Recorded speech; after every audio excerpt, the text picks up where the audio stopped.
ሰላም ጤና ይስጥልኝ የዚህ ቻናል ውድ ቤተሰቦች፣ ዛሬ በሚስጥር መያዝ የሚከብድ ህሊናን ሌት ተቀን ከሚያስቀይ እውነተኛ የህይወት ፈተና ጋር የተጋፈጠች የአንዲት ህይወት ታሪክ ይዤ መጥቻለሁ።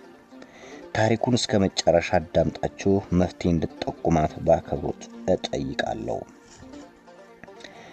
እውነተኛ ባለታሪኳ እንዲህ ይላል። እኔና ባለቤቴ ከተጋባን እነሆ ረጅም ዓመታት ተቆጥረዋል። በትዳራችን መሃል ፍቅር፣ መከባበርና እጅግ በጣም ያማረ ህይወት ነው ያለን። ባለቤቴ እኔን የሚያከብር የሚወድና ለቤቱ የሚሳሳ ድንቅ ሰው ነው። እኔም በበኩሌ በታማኝነትና በፍቅር እኖራለሁ። ነገር ግን በልቤ ውስጥ የያዝኩት ማንም የማያውቀው አንድ ትልቅ ሚስጥር ሕያው ሆኖ እየበላ ይገኛል። እውነታው ግን ይህ ነው። ከዓመታት በፊት ገና በትምህርት ቤት እያለሁ በአንድ አጋጣሚ ከአንድ ሰው ጋር ግንኙነት ፈጸምኩ። በወቅቱ ነገሮች በጣም ከባድ ስለነበሩ ልጁን ወልጄ በቤተሰብ ድጋፍ በሰው እጅ እንዲያድግ ተደረገ። ከዛ በኋላ ነው አሁን ካለው ባለቤቴ ጋር የተዋወቅነው፣ ትዳርም የመሰረት ነው። ስንጋባ ፍርሃት ስለነበረብኝና ትዳር እንዳይበተን በመስጋቴ የትምህርት ቤት እያለሁ የወለድኩት ልጅ አለኝ የሚለውን እውነት ደብቄዋለሁ።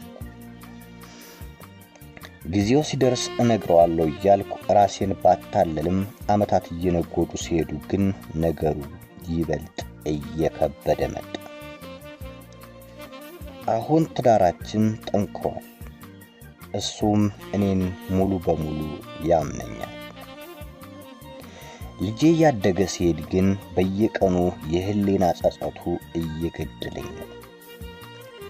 ልጄን በግልጥ ላግኘው፣ ላቅፈው፣ እናትነቴን ላሳየው እመኛለሁ።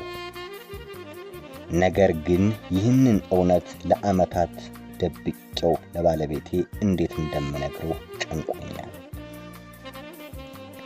እስካሁን ለምን ደበቅሽኝ? ካላመንሽኝስ ለምን አገባሽኝ ብሎ ትዳያፈርሰውና ጥሎኝ እንዳይሄድ በጣም እፈራለሁ። እውነቱን ደብቄ ልጄን እየበደልኩት ልኑር ወይስ የሚመጣው ይምጣ ብዬ ለባለቤቴ ግልጹን ልንገረው? እባካችሁ ግራ የገባኝ እህታችሁንና መፍትሄ ጠቁመኝ። ውድ የቻናሌ ቤተሰቦች፣ ይቺ እህታችሁ በአሁኑ ሰዓት የእናንተን ወሳኝ ምክር ትፈልጋለች። እንዲሁም የእናንተም በአደባባይ መናገር ያልቻላችሁት ሚስጥር ወይም እውነት ታሪክ ካላችሁ በቴሌግራም ቦታችን በኩል በድምጽ መልእክት እንድትልኩልን እንጋብዛለን። ማንነታችሁ ሙሉ በሙሉ የሚስጥር የሚደበቅ ይሆናል። በመጨረሻ በየሳምንቱና ቅዳሜ ምሽት ሁልጊዜ አዳዲስና ልብ ሰባሪ እውነታ ታሪኮች ይዤላችሁ ስለምቀርብ ቻናሉን ሰብስክራይብ በማድረግ የደወል ምልክቱን በመጫን እንዳትረሱ።